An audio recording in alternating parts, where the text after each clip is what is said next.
નમસ્કાર મિત્રો, SP education ચેનલમાં આપ સૌનું હાર્દિક સ્વાગત છે। આપણી ચેનલ પર જો નવા હો તો ચેનલને સબસ્ક્રાઇબ કરી લેજો, જેથી તમને ટેટ સરકારી ભરતી અને સરકારી પરીક્ષાઓને લગતી નવી અપડેટ મળતી રહે।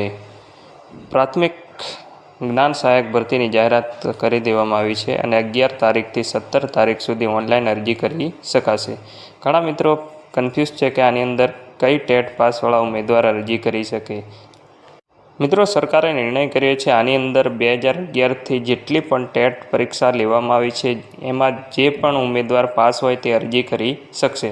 હવે ઘણાના મનમાં એ પ્રશ્ન છે, આનું મેરિટ કઈ રીતના ગણવામાં આવશે? તો મિત્રો, ટેટ પરીક્ષાના તમારા મેળવેલ ગુણના આધારે મેરિટ લિસ્ટ નક્કી કરવામાં આવશે। તમે એક જ જિલ્લામાં અરજી કરી શકો છો અને એ જિલ્લાના મેરિટ લિસ્ટમાં તમારો સમાવેશ થશે અને જે જિલ્લાની જગ્યાઓ હશે એ જગ્યાની અંદર તમને પસંદગી આપવામાં આવશે।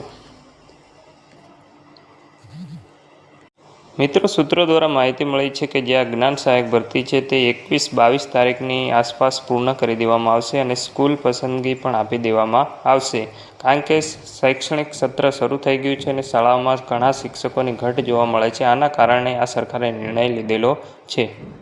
તમારે તમારા વિષયની કેટલી જગ્યા છે અને કયા જિલ્લામાં કેટલી જગ્યા રહેલી છે તે જોવી હોય તો આપણી ટેલિગ્રામ ચેનલ પર હું લિસ્ટ મૂકી દઉં છું, ત્યાં જઈને જોઈ લેજો। આજના વિડીયોમાં બસ આટલું, મળીશું નેક્સ્ટ વિડીયોમાં।